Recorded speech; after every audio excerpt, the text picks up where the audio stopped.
Good morning, everyone. It is Eleanor Copel from the Wentworth Hotel in Jackson, New Hampshire on Thursday, August the 6th, and in the aftermath of Hurricane Isaias, which hit Jackson, the Mount Washington Valley about 7 p.m. on Tuesday, and we lost power at Jackson, as did most of the Mount Washington Valley, but Jackson specifically did not get power back until about 7 o'clock on Wednesday evening. That made for a long 24 hours. But a 24 hours that showed me the strength of my great staff.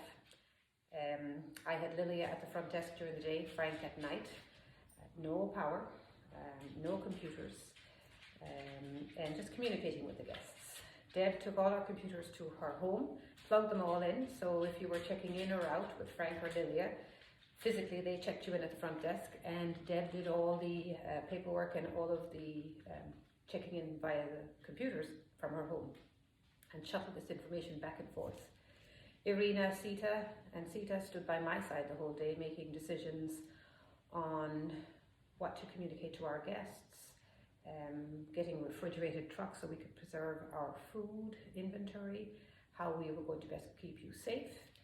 We had a small little wedding that was happening at the Wentworth that had already had to reschedule due to the pandemic, and the thought of that bride and groom rescheduling their little wedding because of a hurricane, I just couldn't do it. So yesterday morning I said to her, whatever happens, the focus of all of us today is on you, and we are going to make sure that your wedding goes off, perhaps without electricity, but certainly it will go off smoothly and as the way you would want it. And we did, and it was great. Brian and Paris in the kitchen, just put the head down, and their team and their staff and the wait staff, without complaining, in really difficult circumstances to cook and to clean, put the head down, just did it. And my maintenance crew, of course. Kelly in housekeeping, cleaning rooms.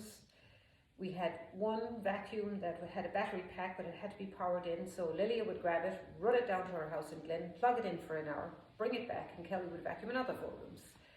It really teaches you something about how a team can band together. And also my guests that were in-house and arriving, how wonderfully gracious and understanding that they were. But when I came home last night, I was a little tired. I realized that for the first time in so many months, possibly since late January, early February, I was not obsessing about coronavirus and how to live and work and operate a business in the time of coronavirus. And so I had a one-day reprieve, dealing with other problems, but today I wake up and it's back in the forefront of my mind again. A couple of weeks ago I went to Boston. I had an appointment down there, and I came back from Boston absolutely and utterly ashamed of my mask wearing etiquette. I thought I was a very responsible citizen. I thought I did all the right things, but I did not. I watched in Boston as the Bostonians sat in a restaurant and kept their mask on at all interactions with the staff that were working in that restaurant. I, on the other hand, up until that point, felt it was my right to, once I sat down, my mask came off and I spoke to you.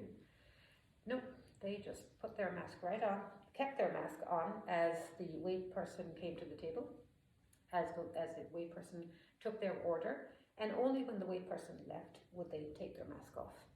When the wait person came back to the table to deliver food or to pour water or wine, the mask went back on again. And I was completely and utterly, absolutely ashamed of what I was doing.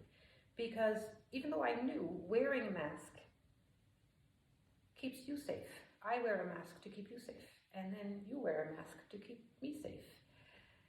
So this then was reiterated the other night. I had this lovely lady in the dining room, and as I went to deliver her food, she simply just picked her mask up and put it on, and I commented to her on her incredible mask wearing etiquette, and she said that she had learned it at the Thompson House Eatery next door to the hotel. And the Thompson House Eatery is a restaurant that's owned by Jeff and Kate Fournier, marvellous people, run a marvellous restaurant, and incredible neighbours. And they were actually very influential in my decision to close my hotel down voluntarily almost 2 weeks before this, we had our mandatory shutdown. So, because they were the first restaurant that voluntarily closed down, and I became the first hotel to voluntarily close down. So they are really leaders in this fight against coronavirus. And they recommend when you come to the Thompson House, you sit down and you don't take your mask off until the server has taken your order, until you have food and drink in front of you.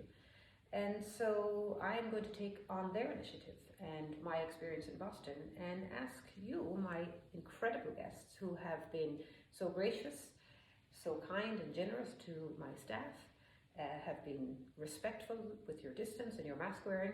Let's step it up a little bit and let us all stop this virus in its tracks by being better mask wearing people. So thank you for listening. That's my message today. I hope that as you see others wear their mask, increase their mask wearing, that you too will learn the etiquette of mask wearing and that we can all curb this virus together.